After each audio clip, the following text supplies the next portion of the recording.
bello este tema, costumbres. Este tema lo popularizó Rocío Dúrcal. Excelente, extraordinaria voz, pero lo estamos escuchando en la voz de Marvel y Alejandro Fernández. Y se escucha muy bien. Se escucha muy bien, esa combinación de voces quedó muy bien. Costumbres, con este tema iniciamos nuestra edición del día de hoy de Venezuela Siempre, Siempre Venezuela, llevándoles a ustedes información, comentarios, noticias, música, entrevistas, todo lo que tiene que ver con Venezuela y su migración a lo largo y ancho del mundo. Esto lo hacemos a través del 1160 AM de Radio San José de Cúcuta y emisoras que se conectan con nosotros, se plegan a nosotros, ampliando nuestra señal y llevando nuestro mensaje para otras regiones de Venezuela, Colombia y el resto del mundo. Buenas tardes, Nancy. ¿Cómo buenas estás? Tardes, Alan, y buenas tardes a toda esa amable audiencia que está ahí en este dial, en el 1160 Radio San José de Cúcuta, de nuestras redes sociales oficiales en Facebook, Siempre Venezuela Radio, en Instagram, @Siempre Venezuela Radio, y en Twitter, @Siempre Venezuela, y en la página web www.siemprevenezuelaweb.com, www.siemprevenezuelaweb.com, en enlace con Radio Delfín 1060 AM. Saludamos en el control máster a Alex Meneses, a Robinson Cárdenas, Alan Peralta con registro nacional 0715 y quien les habla, Nancy Pacheco con registro nacional 0713 del Colegio Nacional de Periodistas seccional norte de Santander. Bienvenidos a esta primera ronda informativa en Siempre Venezuela, Venezuela es noticia. Bueno, cosas increíbles veredes, y no nos habíamos dado cuenta de esto, salvo cuando lo hace Rocío San Miguel, quien de una manera muy seria y firme dice: Venezuela tiene todo el mes de septiembre sin gaceta oficial publicada. Es decir, los actos de gobierno que tienen que ser publicados en gaceta oficial para darle transparencia y legalidad a los actos de gobierno en todos los ministerios, en todas las instituciones públicas del Estado venezolano, no se ha publicado durante 20 días. Y esto de verdad que es significativo. Yo no me había dado cuenta, pero ella sí se dio cuenta y señala que esto forma parte de la opacidad y la anomia de Estado. No se explica nadie cómo durante 3 semanas prácticamente el Estado no ha hecho nada. Si nos vamos a la Gaceta Oficial, no ha hecho absolutamente nada. O sea, no ha publicado normas, no ha publicado... por ejemplo, fíjate, lo que pasó en el CNU con la nueva normativa debería haber estado publicado en Gaceta Oficial. ¿Qué estará tramando el gobierno? Sí, de verdad que luce esto de verdad muy extraño. Los gastos de partida ministerial, los cambios de funcionarios, nombramientos, sucesos a través del Ministerio de Relaciones Exteriores, temas relacionados al Ministerio de Relaciones Interiores. O sea, nada de eso ha sido publicado durante un mes. Y uno dice, bueno, el país se paralizó. Oficialmente se paralizó. Paralizado a su conveniencia. En la vida real, ¿qué cosas estarán ocultando? ¿Qué cosas no quieren que se conozca? ¿Qué cosas esperan que la gente olvide y deja pasar el tiempo para que durante 20 días el país no haya tenido publicación de Gaceta Oficial? Esto de verdad que es llamativo. Y repito, quien llama la atención sobre este tema es Rocío San Miguel. Y en otro orden noticioso, abogados ven improbable que se detenga ese proceso de extradición de Hugo Carvajal. Luego de haber sido detenido el pasado 9 de septiembre en Madrid, Hugo Carvajal, conocido como El Pollo, quien fue el jefe del servicio de inteligencia del fallecido Hugo Chávez, pues se enfrenta a la extradición a Estados Unidos acusado por delitos como tráfico de drogas y de armas. Ahora se espera ¿cuál es esa solución en medio de toda esta entramada que se está presentando y que él quiere declarar? Sí, es una situación que él viene manipulando a su antojo. Recordemos que dijo que iba a dar por etapas, quizás por entregas, sus informaciones y datos concretos sobre la vinculación del partido Podemos con financiamiento ilegal. Y esto suena de verdad a los oídos de muchos españoles suena muy bien. Bueno, el ex embajador de España, ya que estamos tocando España, el ex embajador de España en Venezuela, Raúl Morodo, y su hijo han acogido su derecho a no declarar ante el juez de la Audiencia Nacional que los investiga por presunto blanqueo de fondos de la petrolera PDVSA, mientras que su mujer ha alegado que su patrimonio es anterior a su matrimonio con el diplomático. Los tres, junto con la nuera de Morodoro, han comparecido este lunes a la audiencia después que los investigadores detectasen que el que fuese embajador en el país entre el 2004 y 2007 y su familia realizaron transferencias desde cuentas bancarias a Suiza a René Arriaza, que fue coordinador general de la vicepresidencia en el gobierno de Hugo Chávez. Es decir, un escándalo que implicaría al ex embajador de España en temas de negociaciones ilegales y corrupción en petróleos de Venezuela. Ni Morodoro ni su hijo Alejo han accedido a contestar las preguntas del juez, de la Fiscalía Anticorrupción o del resto de las partes al acogerse a su derecho de no declarar, según lo informado por la agencia EFE a fuentes diversas. Su mujer Cristina Señac, que por el contrario ha contestado únicamente a las preguntas formuladas por su defensa y ha justificado que su patrimonio económico es fruto de una situación anterior a casarse con el diplomático, una versión que ha mantenido también la nuera del embajador Ana Catarina Barandas. Así que nuevo escándalo de corrupción, presuntas asesorías legales, contratos falsos que han generado aproximadamente 4.5 millones de euros de PDVSA en las cuentas de este embajador y del hijo del embajador. Y en otro orden informativo, un dirigente comunal venezolano murió tras sufrir un infarto durante un acto en el que reclamaban contra la opresión del régimen de Nicolás Maduro. Pues Héctor Cejía, dirigente comunal, falleció en medio de ese discurso político tras sufrir un infarto en el que reclamaba a la alcaldesa del municipio Simón Bolívar del estado Anzoátegui del oriente de Venezuela, Sujei Herrera, las necesidades y problemas que atraviesa su comunidad, según lo ha publicado el diario El Venezolano El Nacional. En un video que circuló a través de las diferentes redes sociales se puede observar a Cejía pedir disculpas justo antes de desplomarse, por lo que tuvo que ser auxiliado rápidamente por las personas que asistían al acto político.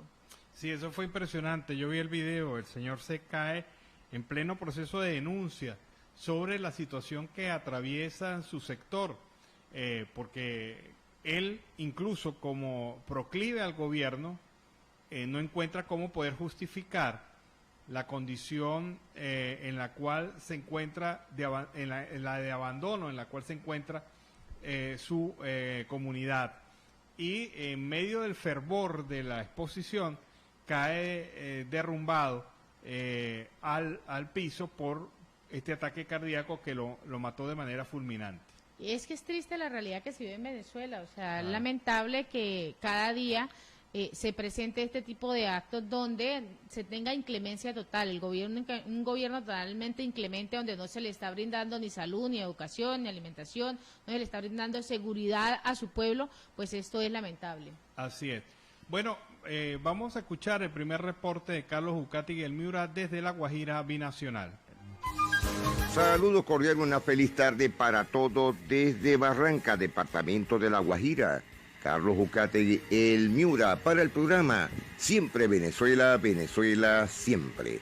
Saludo cordial a mis buenos amigos de siempre, Alan Peralta, Nancy Pacheco y a ese gran equipo de producción de tan prestigiosas emisoras. Ya con las noticias del Magdalena, el Caribe, la costa atlántica, nacionales y por supuesto de La Guajira. Caribe. Conductores de buses de Barranquilla y Soledad se van a paro este lunes 20 de septiembre. Ministerio de Salud reporta 1.813 nuevos casos y 35 fallecidos de COVID a nivel nacional. Fiscal General Francisco Barbosa destaca decisión de juez que envió a la cárcel a Enrique Vivas.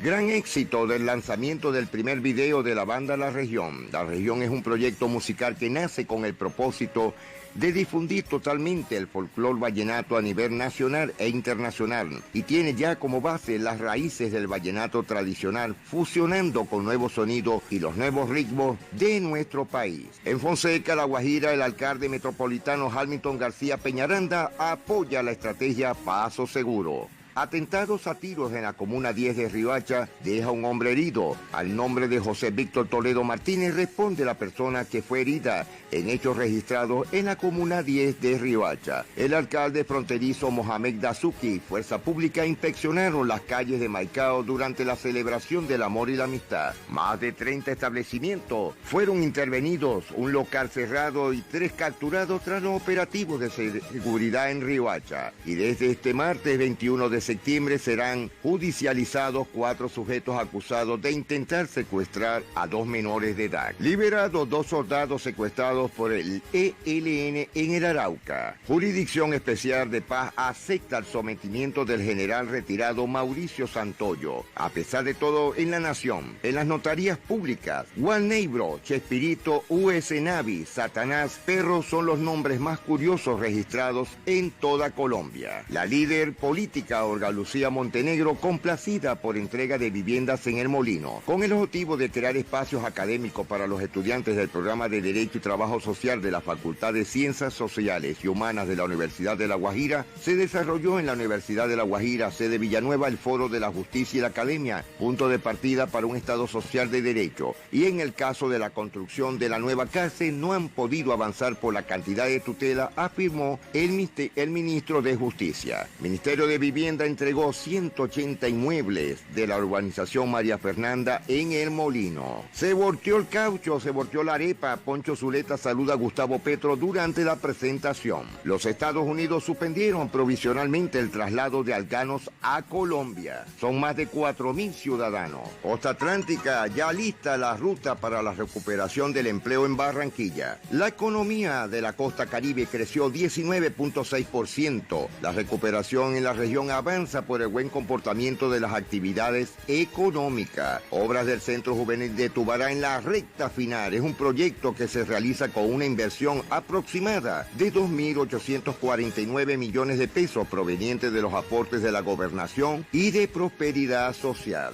Llegaron a Colombia 689.000 nuevas dosis de vacunas del laboratorio Moderna. Marlon Piedrahita, Arturo Reche lo tachó a Fuentes y Rosero para el Junior Williams. El Junior 1, el Nacional 3, los rojiblancos perdonaron demasiado. Detectan bacteria no reportada en la costa atlántica. Caso de la ola invernal en Colombia sigue emergencia. Aumentan los damnificados por ola invernal en el departamento Sucre. Ni los muertos se salvan de las aguas desbordadas, sobrepasa 1 metro de altura. En el caso del canal del dique debemos estar alerta, dice la gobernadora tras la visita al sur. Con el caso del ferry a punto de suspender por daños en el puerto. El Country Club nombra a sus capitanas para el Carnaval 2022. Bogotá y Caracas se cruzan críticas fuertes desde la CELAC y las redes sociales. Asesinan de varios disparos a 2 hombres en Costa Hermosa, en Soledad. Fin de semana de accidentes ocasionados por ebrios al volante. En el caso de obras, una luz que impulsa el desarrollo en zonas rurales de la costa atlántica. El proyecto Energía para la Gente permitirá llevar por primera vez el servicio de energía eléctrica a 1.100 familias en corregimiento y vereda de algunos municipios. En operativos de Barranquilla, en el Día del Amor y la Amistad, 11 capturas y 109 comparendo. El Carnaval de Barranquilla se despidió de Madrid. 44 talentos de casas distritales de la cultura estuvieron presentes desde el pasado jueves en la 80ª versión de la Feria del Libro de la capital española. 1.000 casos de violencia intrafamiliar en el amor y la amistad en Bogotá. En la ciudad de Cali se registraron 6 homicidios durante el sábado de amor y amistad. En el 2020 hubo 8 asesinatos y en el 2019 9 personas fallecidas. DIMAR supervisa operaciones de buque de carga en el Golfo de Morrosquillo. En un hecho trágico, a mujer joven le cae encima portón de hierro en Fonseca, La Guajira. Se realizó Feria de Emprendimiento Juvenil en Barrancas, La Guajira. Semana Andina busca prevenir embarazo en la niñez y la adolescencia en el departamento de La Guajira. Alcalde de Atonuevo lidera Consejo de Seguridad Extraordinario. Ya viene el cuarto pico, pero pareciese que no le importa a la gente. El barranquero guajiro Luis Fernando Díaz marca 2 goles por la Liga de Portugal y 3 guajiros clasifican a la semifinal de la Copa América. Transportadores intermunicipales realizan protestas frente a la estación de policía de Manaure. Comenzó el Festival del Friche, opción económica, gastronómica y artesanal guayú en Maicao. Capturan a un colombiano y a 2 venezolanos señalados de asesinar a sueldo en Maicao. Procuraduría abre investigación al gerente del Fondo de Adaptación. Se inicia normalización de servicios del acueducto y alcantarillado en Camarones. En Barranca, La Guajira buscan promover comportamientos seguros en la vía. Se abren nuevos espacios de promoción turística en el sur de La Guajira. Histórico, Colombia clasificó al Mundial Femenino de Voleibol 2022. Iván Duque Márquez defenderá su gestión ante la Asamblea General de la ONU. Hoy lunes se inician audiencias por supuestas violaciones y soberanía en el Mar Caribe. Barranquilla recibe la fase final del Campeonato Nacional Sub-17. Arrancaron las caravanas para combatir inseguridad en Juan de Acosta. Ya en Colombia, más de 16 millones de personas tienen el esquema completo de vacunación. Ya lista la agenda de los 210 años de la independencia de Cartagena de India. Cesar, la economía del Cesar salió de la UCI. Rafael España, director económico de FENALCO. Los subsidios solo benefician a los políticos porque no acaban la pobreza. María Fernanda Cabal, clara y concisa. Polémica en Valledupar. Mascotas estarían siendo envenenadas. Varios parques de Valledupar tienen más de 10 años esperando ser intervenidos. Incidente de desacato en contra de la alcaldía y Corpocesar por la contaminación del río Guatapurí. Señores, Carlos Ucategui y Miura, la voz del Caribe, para el programa Siempre Venezuela, Venezuela Siempre, retornando a los estudios. Este ha sido el informe de Carlos Ucategui y el Miura desde La Guajira Binacional. Y abogado penalista Antonio Vargas dice que las leyes aprobadas por la Asamblea Nacional tienen ilegitimidad de origen. El abogado penalista y coordinador de 20 Venezuela Baruta, Antonio José Vargas Pacheco, expresó su grave preocupación ante la aprobación en primera discusión de varios proyectos con tramitación express de la Asamblea Nacional para reformar las leyes de carácter penal, aprovechando para ello la situación de crisis que está atravesando el país, en la cual la ciudadanía tiene la atención enfocada en sobrevivir en el alto costo de la vida, en la pandemia del COVID-19, en la emigración, en las falsas negociaciones con México, en las falsas elecciones que pretenden hacerse el próximo 21 de noviembre, en el traslado de Alex Saab, en el del Pollo Carvajal a los Estados Unidos, en el debate que está por hacerse en el Consejo de Derechos Humanos y en la apertura de la investigación penal por parte de la Fiscalía ante la Corte Penal Internacional. El Parlamento aprobó el pasado 14 de septiembre por unanimidad un paquete de 5 proyectos de reforma de ley. Entre ellas están el Código Orgánico Procesal Penal, el Código Orgánico de Justicia Militar,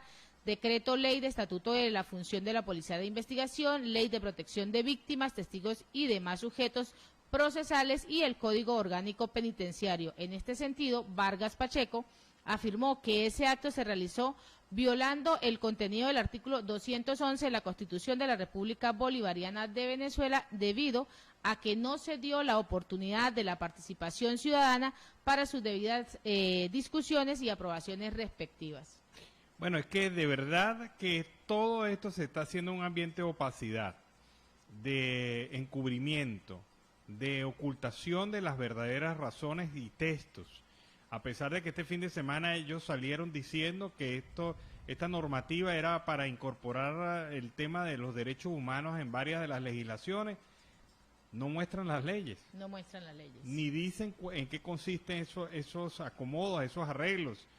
Ni siquiera, y esto no lo ha desmentido nadie, ni siquiera sus propios diputados, la gran mayoría conoce el texto de las leyes, porque es un grupúsculo que está modificando, arreglando, organizando, y después les dirán a ellos, firmen y ya. Y listo, sin haber visto ninguna de las leyes.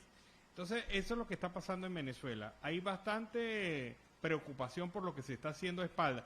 Y con la noticia con la que iniciamos hoy, que en Gaceta Oficial no se ha publicado nada en el último mes, pues todavía deja ver muchísimo más oscuridad. Sí, así es.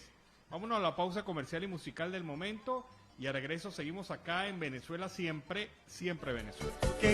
Bueno, este tema de Jorge Celedón, por tu primer beso, un tema con el que iniciamos esta segunda porción del programa Venezuela Siempre, Siempre Venezuela, saludando a toda nuestra amable audiencia y todos aquellos que siempre nos acompañan en nuestra edición en vivo y también a través de las diversas plataformas que tenemos en Twitter, en Instagram, en Facebook y nuestra propia página web, siemprevenezuelaweb.com. Bueno, Nancy, más información. ¿Quién dijo que en Siempre Venezuela existe más información? Obvio que sí. Y más de 1.224.000 zulianos se han vacunado contra el COVID-19. En relación a las jornadas de vacunación en centros comerciales del gobernador Omar Prieto, estableció un pase televisivo con el director de epidemiología del estado Zulia, el doctor Darío Portilla, quien recorrió el punto de vacunación instalado en el centro comercial Gran Bazar, ubicado en el centro de la ciudad de Maracaibo, en el cual pues tiene disponibilidad de atender 5.000 personas por día. Esto es lo que se viene mostrando a la fecha. El gobernador del estado Zulia pues ha mostrado estas evidencias, 1.224.200 personas inmunizadas contra el COVID-19. En tal sentido, Prieto Fernández reportó 227 casos activos, 71 asintomáticos, 75 leves, 58 moderados y 23 graves. También detalló que 88 pacientes se encuentran hospitalizados, de los cuales 24 pertenecen en observación, 22 en la unidad de cuidados intensivos. Y con respecto al proceso de inmunización anti-COVID, el mandatario regional supervisó el punto de vacunación Ban Zulia del municipio de San Francisco, pues donde muestra una gran cifra de pacientes, 400 pacientes para recibir la dosis de vacuna contra el COVID-19, la Sputnik 5. Bueno, siempre en duda. De verdad que la ¿Qué OP, tan cierto es? o sea, para haber vacunado más de 1 millón de zulianos, prácticamente estamos hablando del 75% de las dosis que se habrían aplicado en Venezuela. Durante los últimos 6 meses, prácticamente. Habrá que ver si la verdad verdadera surge en algún momento. Bueno, y otros que están pero pendientes de su plata es la gente que tiene cuenta en el Banco de Venezuela. Hoy se realizó la reapertura de la plataforma y por fin el banco pudo nuevamente operar, pero sin embargo han habido quejas. A las 5 de la tarde, hora de Venezuela, 4 horas de Colombia, el portal informativo Reporte Ya preguntó, ¿ha podido realizar operaciones con su cuenta del Banco de Venezuela? Y las respuestas fueron diversas. Uno de los tuiteros señaló, algunas veces abre y cuando abre no muy bien.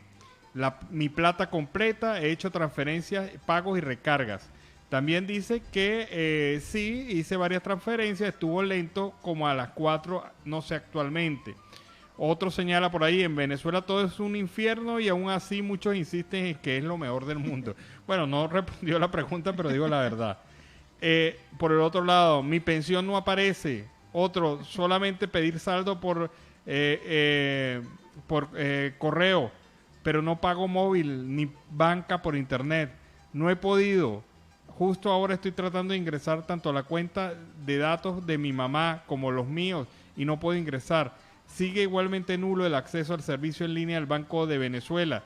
Es decir, hay respuestas varias, pero en términos generales, lo que está ocurriendo, y es la explicación que se le da a esto, es que después de 6 días de cierre del banco, por razones hasta ahora únicamente inconclusas, únicamente según ellos achacable a un hackeo, lo que está pasando es que muchos clientes del banco acuden a la misma hora a buscar servicios y obviamente bloquean el acceso al banco.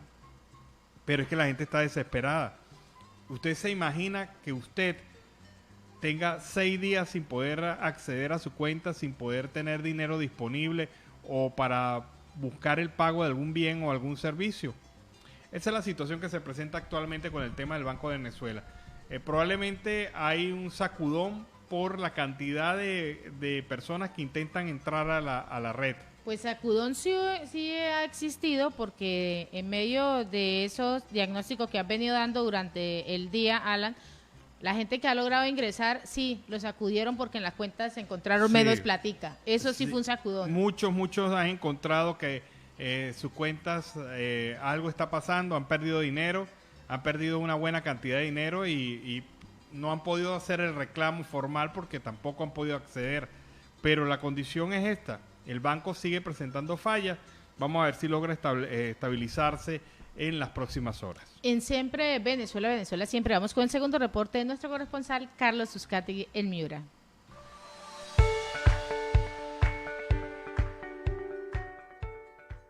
Saludos cordiales, una feliz tarde para todos ustedes desde Barranca. la tierra amable de Colombia. Carlos Uzcategui, el Miura, la voz del Caribe, para el programa Siempre Venezuela, Venezuela Siempre. Hoy con un joven emprendedor con ideas innovadoras. Se trata de Jefferson Pertus. Bienvenido al programa Siempre Venezuela. Muchas gracias a ustedes por la invitación. Es un honor para mí estar aquí con ustedes brindándole esta entrevista. Jefferson, coméntame, ¿cuáles son tus proyectos a futuro de llegar a ganar el 5 de diciembre y tus proyectos? Bueno, mis proyectos a futuro es brindarle a los jóvenes una educación superior, ya que el 75% de la población no contamos con esa facilidad, con ese beneficio de poder tener una educación superior para enriquecernos como país, para enriquecernos como jóvenes y tener nuevas alternativas y nuevos beneficios para brindarle a nuestras familias. ¿Tu proyecto principal a ejecutar cuál sería? Ese mismo, brindar una educación superior, ya que muchos no contamos con esa facilidad de podernos dirigir a una entidad o una institución donde nos brinden esa educación. Tu proyecto sobre la migración venezolana, ¿cómo sería la inclusión de ellos? Bueno, ya hace mucho tiempo ellos están radicados acá y las diferentes entidades han tenido un apoyo con ellos, ya que les han dado diferentes beneficios y sería gestionar para que esa comunidad, ese pueblo de venezolanos tenga mayores garantías y mayores beneficios que los contribuyan a ellos como ciudadanos. En el caso de los retornados y desplazados colombianos. Bueno, yo soy víctima del conflicto armado. Sería establecer propuestas para que nosotros mismos seamos vedores y impartir conocimiento acerca de lo que podemos realizar, de que somos personas totalmente capaces en diferentes circunstancias, a pesar de que hayamos pasado por esas situaciones, somos personas totalmente capaces de realizar lo que nos propongamos. ¿Qué estás estudiando actualmente? Bueno, yo soy tecnólogo en obras civiles, recién certificado egresado del SENA de aquí de la Guajira, aquí en Fonseca. ¿Cuál es el tema tuyo principal dentro del departamento en infraestructura? ¿Qué es lo que lograrías tú en tu mente juvenil? Sería brindarle una conexión entre la oportunidad y el conocimiento, ya que estos van enlazados. Muchos no tenemos ese conocimiento y otros no tenemos la oportunidad. Ya con la educación, brindándole ese apoyo, ellos tendrían un conocimiento para después enlazarlo con entidades para que tengan la oportunidad de poder ejercer el conocimiento que ellos adquieran en X o en dichas entidades educativas. Jefferson, una pregunta muy importante en el campo rural, la situación en el agro. Bueno, en el campo rural sería, eso está en nuestro proyecto de traerles o llevarles una facilidad a esas personas que no tienen la facilidad de poder adquirir esa educación. Entonces sería llevarles eso para que ellos adquieran y sean beneficiarios, porque todos tenemos los mismos derechos y las mismas oportunidades para desarrollar y ser personas con un bienestar, con una educación. Y todos somos beneficiarios de todo lo que tenemos aquí en nuestro país. Y tú serías uno de los concejales primarios en donde quédate en Barranca, produce en Barranca y compra en Barranca. Exactamente.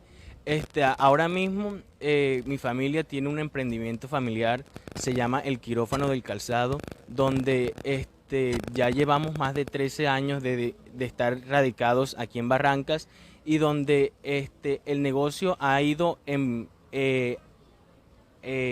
creciendo. Ha ido creciendo de una forma, digamos que no muy rápida, ya que no hemos tenido la oportunidad, pero al igual siempre nos hemos mantenido y nos hemos destacado en el sentido de que siempre vivimos con una mente innovadora en cuanto a nuestros diseños. Jefferson, ya para despedirnos, para todo el programa Siempre Venezuela, ¿qué nos puedes decir? Bueno, pues muchas gracias a ustedes por esta invitación nuevamente y pues que los CMJ somos unos muchachos con, con esas aspiraciones, con ese deseo de poder luchar por cada uno de nuestros sueños y nuestros anhelos. Gracias, Jefferson. Muchas gracias. Bueno, ya nos estamos despidiendo de Jefferson Pertus para el programa Siempre Venezuela, Venezuela Siempre. Feliz tarde. Este fue el segundo reporte de Carlos Ucategui el Miura desde La Guajira Binacional. Henkel García, que es economista venezolano, ha señalado que la base monetaria, es decir, el dinero inyectado por el Estado, se ha contraído en las últimas 4 semanas en más de 2.43%. Esta es una contracción que no tiene antecedentes sino del año 2015. ¿Y esto qué quiere decir? Que hay menos dinero circulante. Al haber menos dinero circulante, obviamente las cosas tienden a encarecerse porque el dinero pasa a ser también un bien valor y tenerlo en la mano pues significa ciertos costos. Esto explica Henkel que esta situación pudiera estar refiriéndose a lo mismo que ocurrió en el año 2015 cuando hubo cambio del cono monetario. Es decir, se está reduciendo la cantidad de dinero circulante con moneda, digamos, vieja, con papel moneda viejo, y se prepara todo para el cambio que viene a partir del 1 de octubre. O sea, donde ingresan los nuevos billetes, donde van a ingresar las nuevas denominaciones. Se quiere de esta manera pues controlar un poco la situación. Sin embargo, esto en cualquier país del mundo sería normal. Pero en Venezuela pero no. En Venezuela pareciera ser algo de oscurantismo. Si el gobierno tuviera seriedad, el Banco Central, por ejemplo, diría, mire, estamos reduciendo la masa monetaria por el cambio de moneda que va a haber. Es normal, o sea, no hay misterio en esto. Pero esto lo hacen a espaldas de la gente y generan toda una especie de especulaciones. ¿Qué estarán haciendo? ¿Qué van a hacer? ¿Cómo vamos a quedar? Exacto, o sea... ¿Para dónde vamos? Y eso es lo que pasa en Venezuela. O sea, cualquier cosa que es normal en el mundo se transforma en algo de misterio, en algo de oculto, en algo de teorías de conspiración y se afecta totalmente digamos, hasta la estabilidad emocional de la gente. Porque la gente empieza a decir, bueno, ¿será que lo están acabando porque van a colocar la moneda electrónica? ¿Será que van a hacer esto? ¿Será que van a hacer aquello? O sea, una serie de especulaciones son un hecho normal. O sea, normal en cualquier país del mundo. Pero bueno, en Venezuela es Venezuela. En Venezuela ya no existe nada normal. Y en otro orden informativo, las elecciones de alcaldes y gobernadores pues exponen las fracturas en la oposición. Con estas elecciones que se presentan regionales y locales a la vuelta de la esquina y en el desafío de convencer a la ciudadanía de que el voto sirve para derrocar al chavismo, pues la oposición venezolana se enfrenta a múltiples fracturas e incapaz de mostrar un público a una imagen de unidad, multiplicando así pues las diferentes disputas, la mayoría, y esto es en mayor pues grietas que se han observado en un estado que es totalmente clave, en Miranda, donde el candidato David Uzcategui, promovido por varios alcaldes, se enfrenta a Carlos Ocariz, quien cuenta con el respaldo de Enrique Capriles. Con sus miembros enzarzados en esta disputa, pues incluyen peregrinos argumentos sobre la validez de estas encuestas que son previas.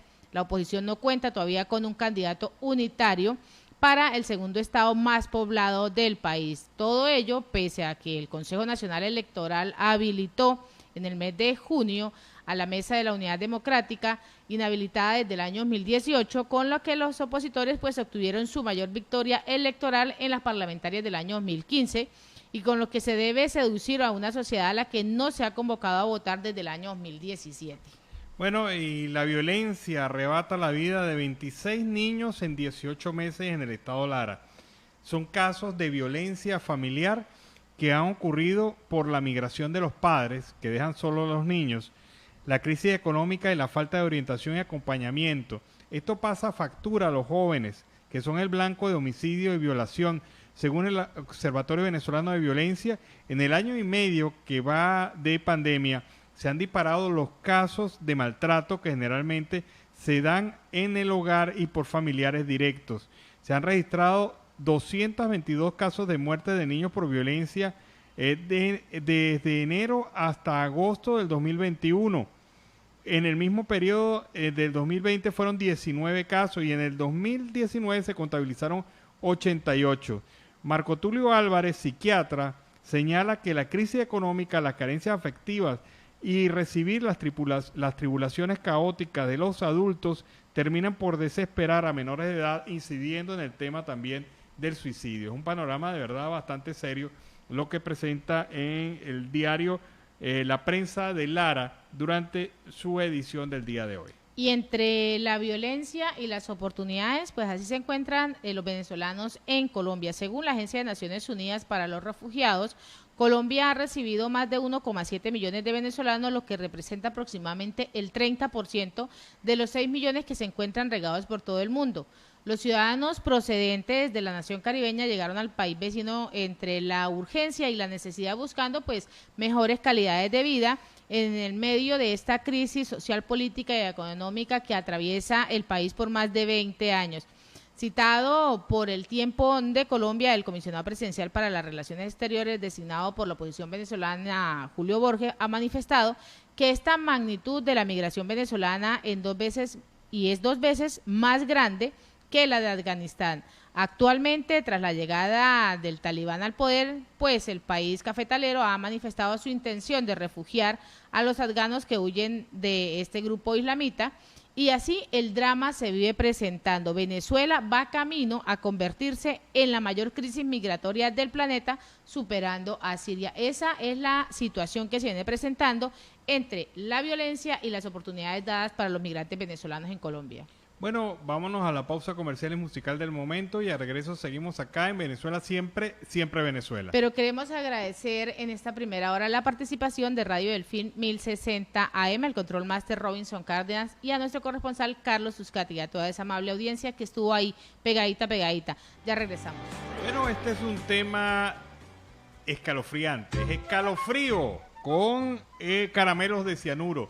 Este grupo venezolano que nos ha dado tremendos temas durante toda su existencia, pero con este tema iniciamos así nuestra segunda hora del programa Venezuela Siempre, Siempre Venezuela, incorporando a partir de esta hora a Aruba Estéreo 91.5 FM, La Voz de la Gran Colombia 1400 AM y seguimos generando desde nuestra emisora 1160 AM Radio San José de Cúcuta. Bueno, iniciamos nuestro bloque con un entrevistado, un invitado especial.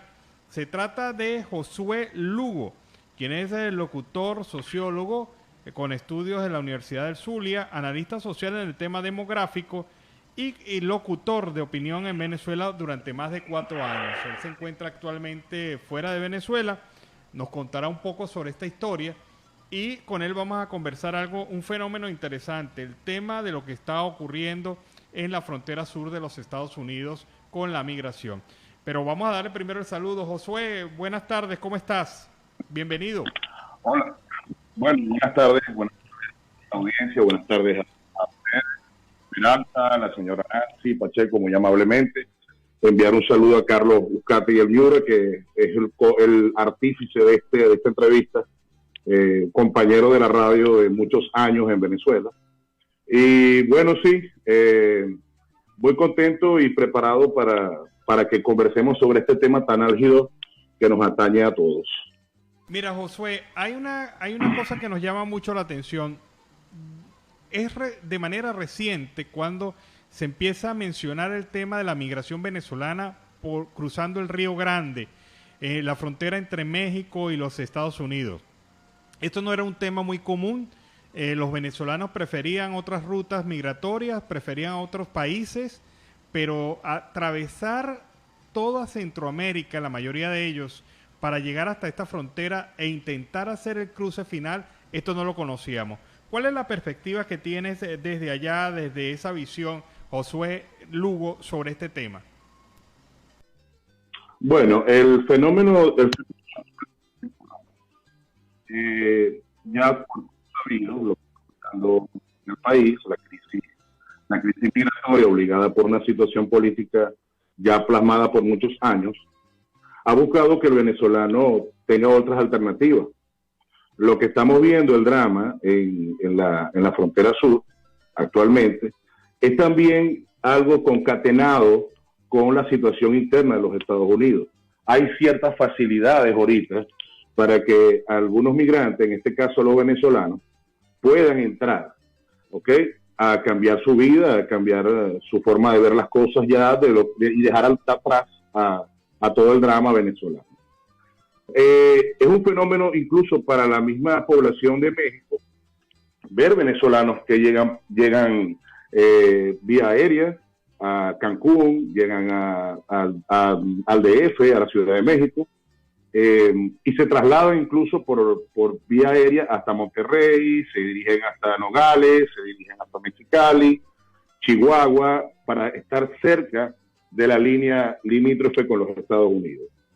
Esto también se ha prestado a que algunos aprovechadores de esas situaciones traten de lucrarse con esta necesidad.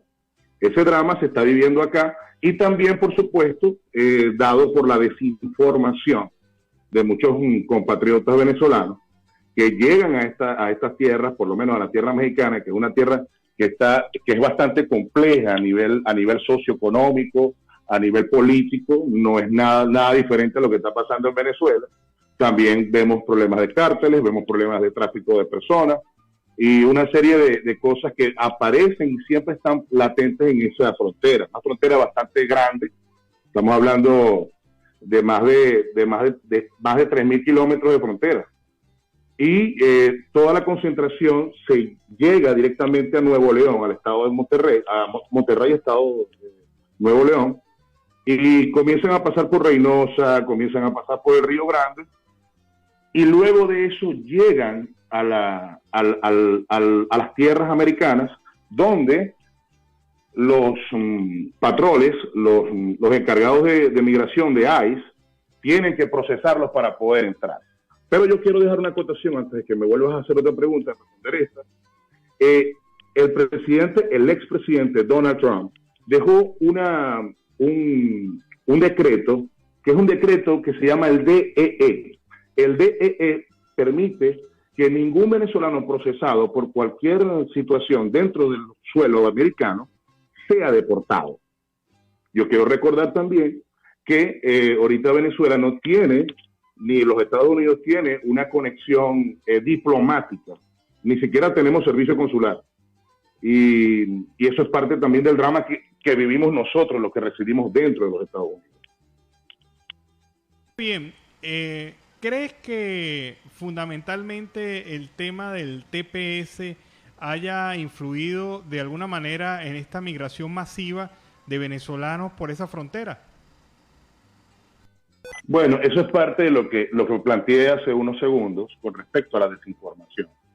El TPS fue creado por la administración del presidente Biden para una protección de los venezolanos que ya estaban acá dentro del suelo americano en un tiempo, desde un tiempo perentorio, por ejemplo. Estamos hablando desde marzo de este año. El que llegó antes del 15 de marzo de este año, ¿verdad?, puede gozar del TPS. Estamos viendo que hay otro grupo de venezolanos que hacen el proceso de asilo, sea como sea, digamos, sea de buena fuente o sea bien formado, bien estructurado y que sea creíble y bueno, pueden acceder a un estatus migratorio. Ojo, esto no les da el TPS un estatus migratorio. El TPS lo que hace es te da una protección que tienes que ir renovando cada 2 años. 2 años y, bueno, año y medio, son 18 meses por renovar el permiso de trabajo. Y el TPS no es, ¿cómo te explico? No es lo que ha obligado a los venezolanos a que puedan entrar o los hay como llamado para que lleguen a los Estados Unidos, porque eso el TPS solamente es para los venezolanos que ya estaban residiendo en los Estados Unidos y no los que van entrando. Los que van entrando pueden gozar del DEE, que no les permite que los deporten. Una cosa, yo he escuchado con otros entrevistados comentarios desgarradores de esta migración. Esta es una de las migraciones más rudas que hay. Y esto es rudo fundamentalmente por por el manejo que hacen los coyotes mexicanos y de otras nacionalidades de venezolanos. Incluso ya sabemos de casos de coyotes venezolanos, o sea, venezolanos que están pasando a venezolanos por esta frontera. Sin embargo, el tema que quiero señalarte es que los venezolanos se han convertido prácticamente en el nuevo objetivo, en el nuevo mercado, para sacarle la mayor cantidad de dólares posibles, y un mercado que era antes de los cubanos, pero ahora es de los venezolanos. ¿Cómo se ve en Estados Unidos esta situación? ¿Sí se percibe el drama humano? Sí, en efecto, incluso en la comunidad venezolana se discute y se conversa en muchos temas este tipo de cosas. ¿Por qué?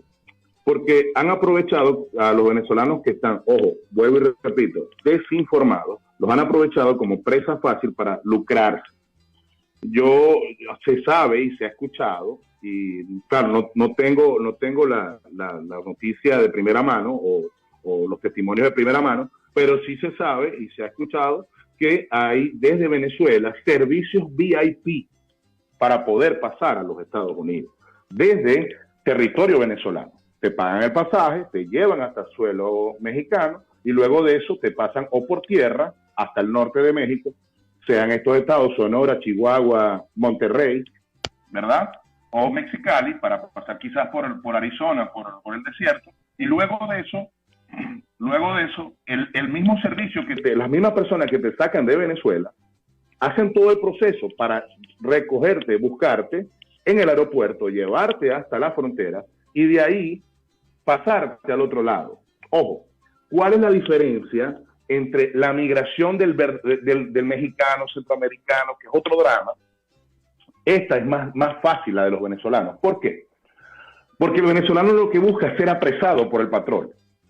Para el coyote mexicano no les negocio, porque ellos cobran regularmente una cantidad muchísimo más alta, estaríamos hablando de 8 o 10 mil dólares, para pasar a una persona hasta dentro de los Estados Unidos. Dentro del territorio de los Estados Unidos, no solamente dejarlo ahí en Albuquerque o en Phoenix, no, lo llevan, si es posible, hasta Nueva York.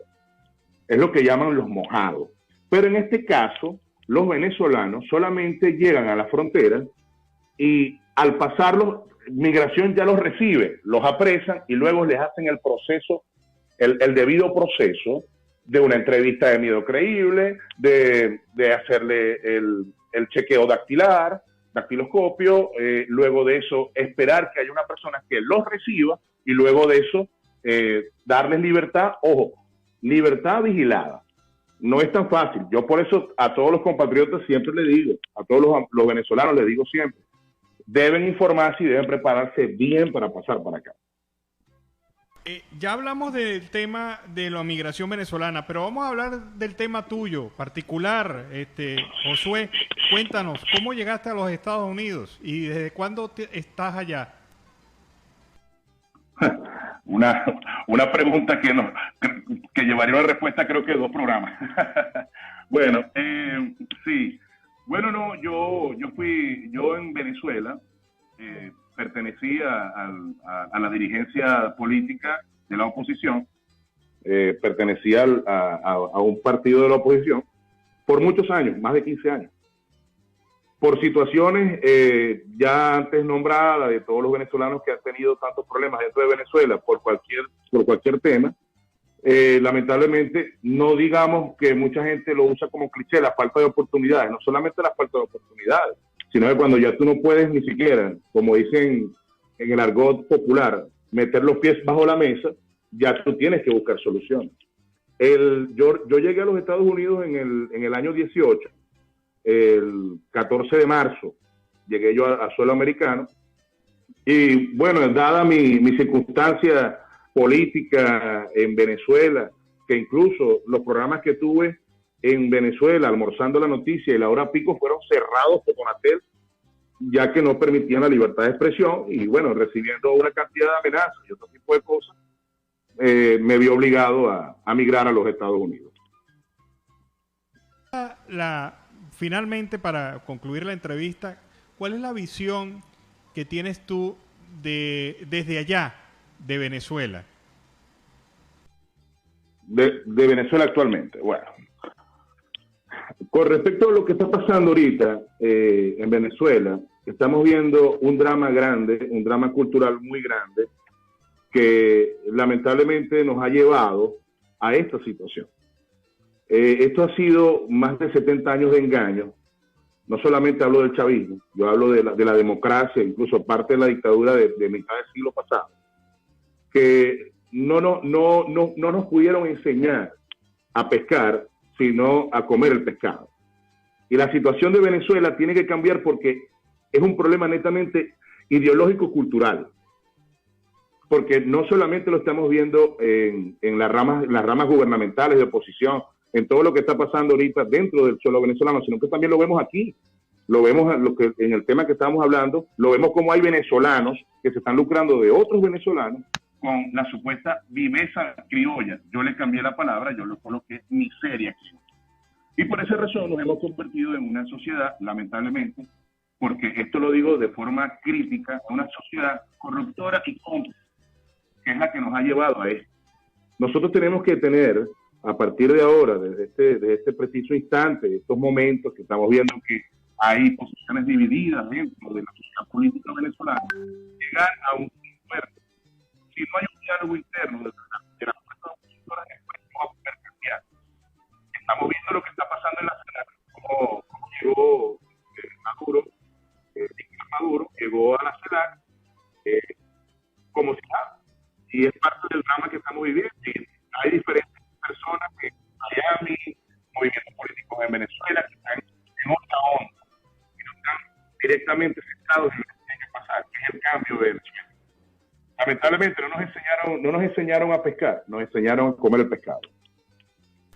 Bueno, de verdad que sí, me gusta mucho este análisis que haces, Josué Lugo, locutor, sociólogo venezolano, actualmente en los Estados Unidos, también un migrante con su historia, con su vida, y que analiza desde la perspectiva del sociólogo lo que está ocurriendo en este paso de los venezolanos en la frontera sur.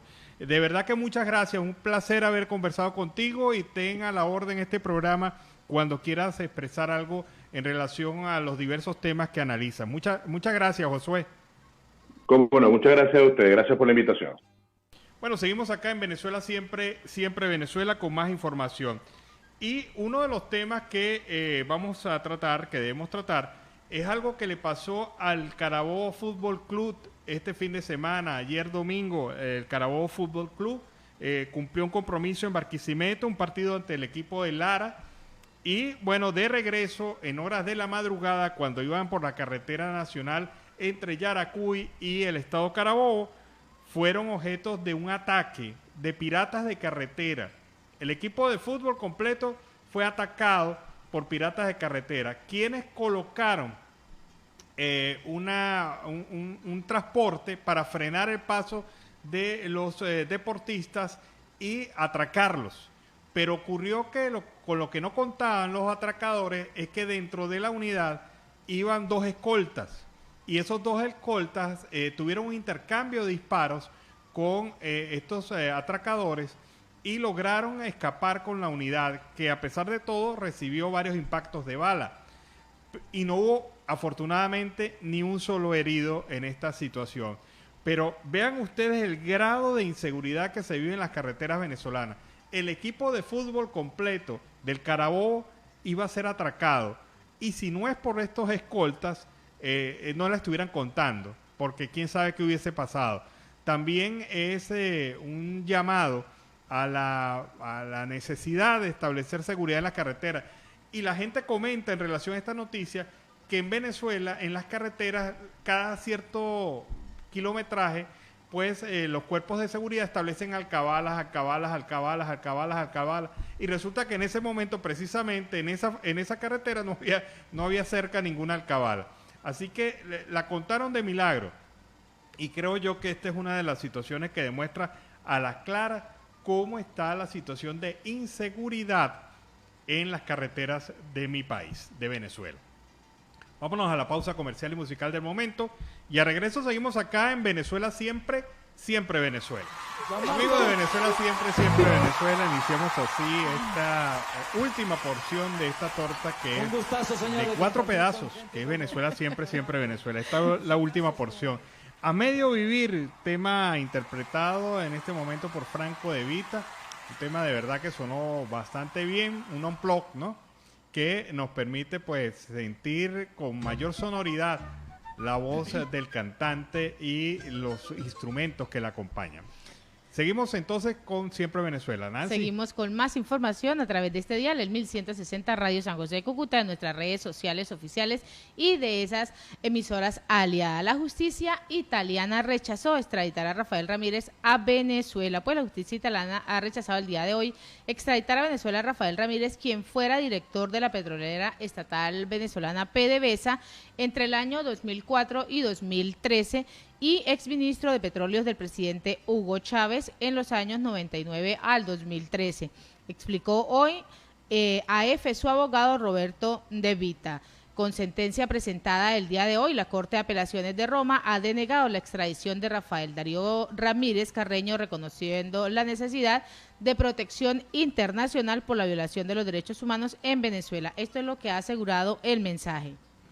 Bueno, allí lo de Ramírez, fíjense una cosa, qué cosa curiosa tiene la vida. Ramírez se defendió con lo que se defiende la mayoría de los venezolanos a la hora de solicitar una visa humanitaria o una situación de defensa ante un tribunal en el mundo cuando es el tema migratorio. Y es que devolverme a Venezuela significa ser expuesto a la posible tortura y persecución por parte del gobierno de FARC. Eso es lo que dijo un hombre que permaneció 13 años al frente de la principal industria petrolera de Venezuela y que fue uno de los baluartes de la revolución que ahora lo persigue. Entonces, vea lo contradictorio que es la vida. Yo no quiero juzgar en este momento, pero ¿no les parece irónico el hecho que el mismo Rafael Ramírez se haya salvado de la extradición precisamente por aquellos argumentos de muchos venezolanos de no poder regresar a Venezuela por ser perseguidos políticos? Él sabe qué espera. Él sabe qué espera. Y él, como vivió dentro del demonio, sabe cuáles son las entrañas de ese gusano. De ese gusano. Así es, así es. Muy buena expresión. Esa es la verdad verdadera. Y en otro orden informativo, con la vida de nuestros hijos no se juega. Esto es lo que alertan, que no hay condiciones para retornar a las clases. Así lo viene presentando el secretario ejecutivo de la Federación Venezolana de Maestros en Miranda, René Zapata, que ha reiterado que tras recorrer varias instituciones educativas de la entidad, pues no hay ninguna condición para iniciar el año escolar de manera presencial. Constatamos que en las escuelas no hay gel antibacterial, no hay tapabocas, no hay guantes, no hay mascarillas protectoras, no hay cloro, no hay desinfectante, los baños están en un total deterioro y las pinturas de los planteles están totalmente acabadas. Esto es lo que se viene presentando y ante esta situación, pues anunció que el próximo 28 de septiembre se realizará una asamblea en la Plaza Andrés Bello a partir de las 8 de la mañana, donde los maestros de Miranda, docentes nacionales, jubilados y pensionados, pues decidirán las acciones a tomar. No obstante, ante esta situación, adelantó que sin condiciones, sin salarios y sin todas las cláusulas contractuales no se van a reincorporar a las actividades escolares. Nos vamos a poner en riesgo la vida de nuestros hijos, la vida de nosotros y la vida de los hijos de los representantes. Esto es lo que ha dicho Zapata, quien afirmó que la vida de los niños venezolanos no se juega. Bueno, y Jesús Peñalver es analista político en Venezuela y es especialista en diversas áreas. Él también sufrió la experiencia del Banco Central de Venezuela, el Banco de Venezuela, perdón, y lo explica de esta manera: $600 perdidos, debitados de mi cuenta en ese banco, no acreditados o cargados para el trámite de 3 pasaportes y nada de devolución por reintegro. Esta es la situación actual que vive. $600. En Venezuela, $600 es una fortuna. Y es una situación que de verdad tiene afectado, por lo menos en este caso, a este señor que es muy conocido mediáticamente. Y entonces uno se pregunta cómo estarán aquellos venezolanos que son, comunes y corrientes, que no tienen mayor ingreso o capacidad económica que la que puedan poseer dentro del banco, que han perdido dinero y estarán esperando que se les reintegre. Incluso alguien por allí dijo, el banco tarda 15 días en hacer un reintegro normal. ¿Cómo será bajo estas circunstancias? ¿Tú sabes lo que es haber perdido parte del dinero correspondiente al pago del mes, al pago del salario del mes, y no poderlo recuperar sino hasta dentro de 15 días? ¿De qué vive la gente? Y con esos salarios tan divinos. Sí, así es. O sea, una circunstancia que tras de que no te alcanza y lo poco que tienes te lo quita el banco y te genera una expectativa de reintegro en 15 días, por favor. Que es una expectativa muy lejana, porque en 15 días no se hace ese reintegro con todas las falencias que se tienen en el momento. Así es, así es. Y en Siempre Venezuela, Venezuela, siempre vamos con el reporte de nuestro corresponsal Oliver Luyano, el amigo de todos.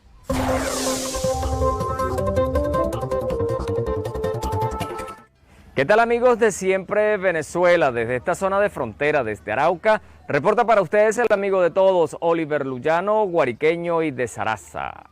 Mis amigos, seguimos en este recorrido conociendo más historias de nuestros hermanos venezolanos, que como hemos dicho siempre, sirven de motivación para otros hermanos. También dar a conocer el talento que ha salido de nuestro país.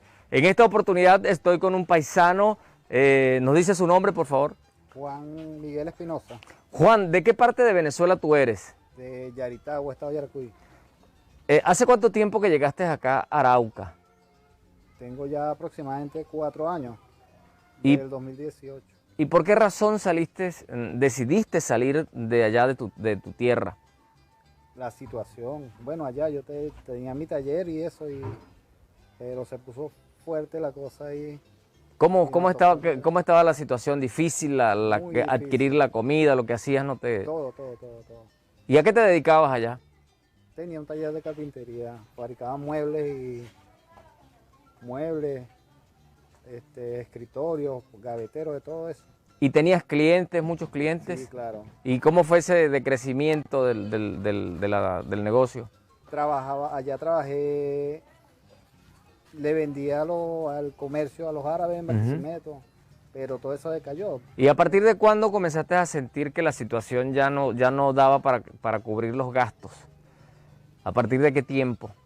En ese tiempo, 2017, 2018, que ¿Y ya tuve que salir de algunas cosas que tenía. ¿Y les costó tomar la decisión? ¿Cómo hiciste? ¿Pensaste con tu familia, con tu esposa? Vámonos de aquí, vamos a salir en busca de nuevas oportunidades. Sí, o sea, primeramente nos vinimos a vender. Nosotros traíamos la mercancía de allá y vendíamos la mercancía aquí. Pero ya- ¿Vendían y se iban? Sí, pero allá estaba tremendo eso con las alcabalas.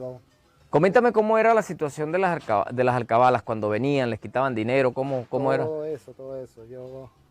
O sea, uno traía más, prácticamente la ganancia de uno la dejaba en... ¿Y qué les decían en las alcabalas? ¿De qué manera les pedían el dinero? ¿Colaboración o simplemente un tipo peaje? Si no lo entregas, no pasas. No, si no te decomiso todo lo que trae. Y tenían que entregarlo. Había que entregarlo y hasta precio le ponían. Sí. Yo recuerdo una vez nos quitaron la mercancía y nos pidieron 30.000 pesos. En ese tiempo era mucho, para mí era mucho. 30.000 pesos y nos quitaron la mercancía y tuve que venir y quitar prestado y ya retirar la mercancía. Tremendo. ¿Y cómo los ha recibido el pueblo de Arauca, la gente en Arauca? Bien, gracias a Dios. ¿Y aquí estás trabajando con el ramo de la carpintería? Estoy con la carpintería queriendo ejercer lo mismo, porque allá yo fabricaba y vendía. Y tenía como dicen aquí, el plante. Allá la calle es el capital.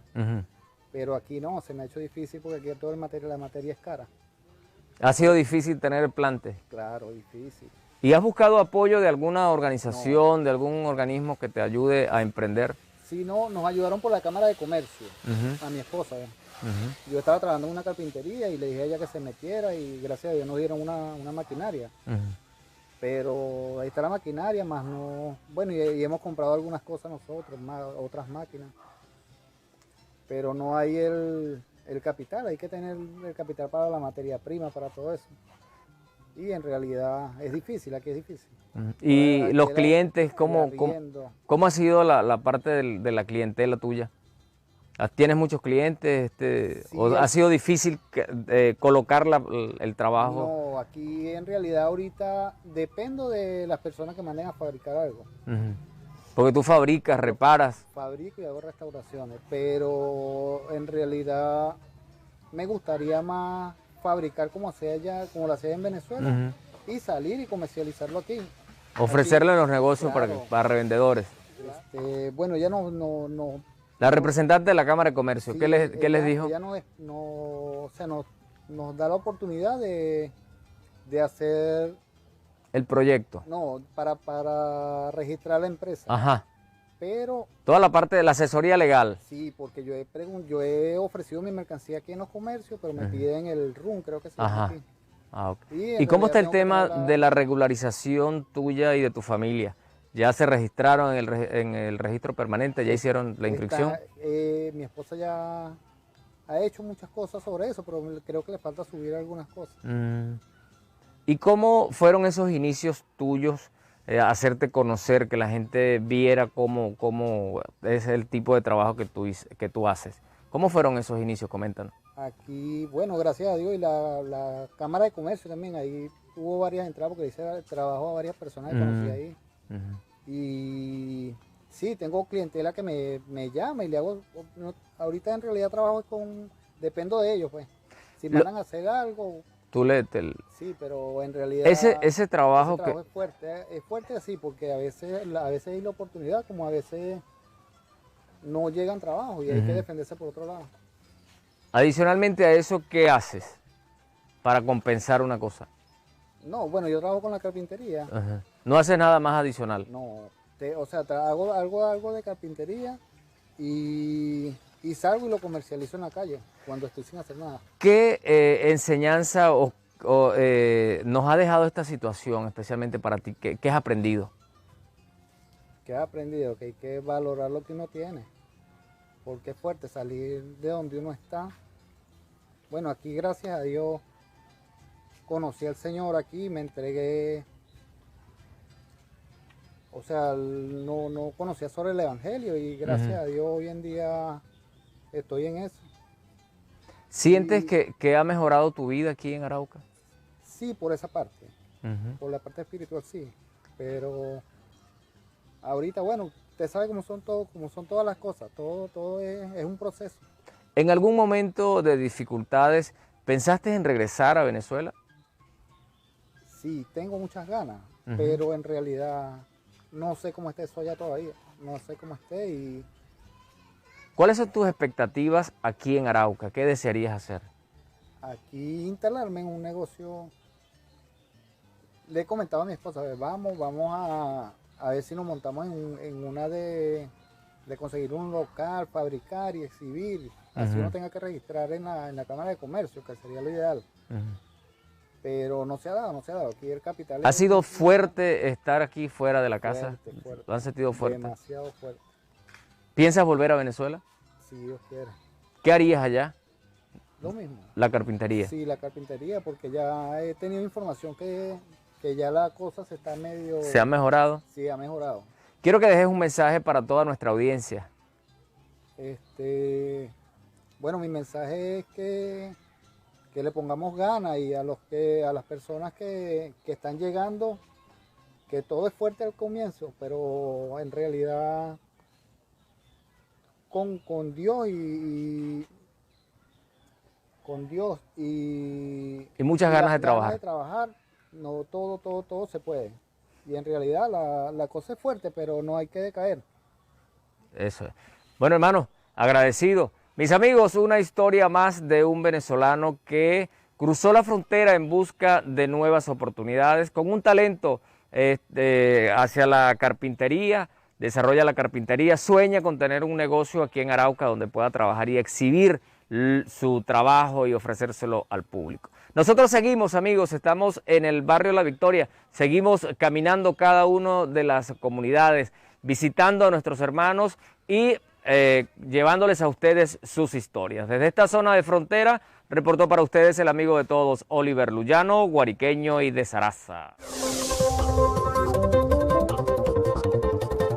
A mí me gusta cuando nuestros corresponsales hacen este contacto directo con la gente, porque nos muestran esa faceta humana. Ellos no son políticos, ellos no son empresarios, ellos no son dirigentes, ellos son personas que tienen en sus manos su futuro, que se labran su futuro.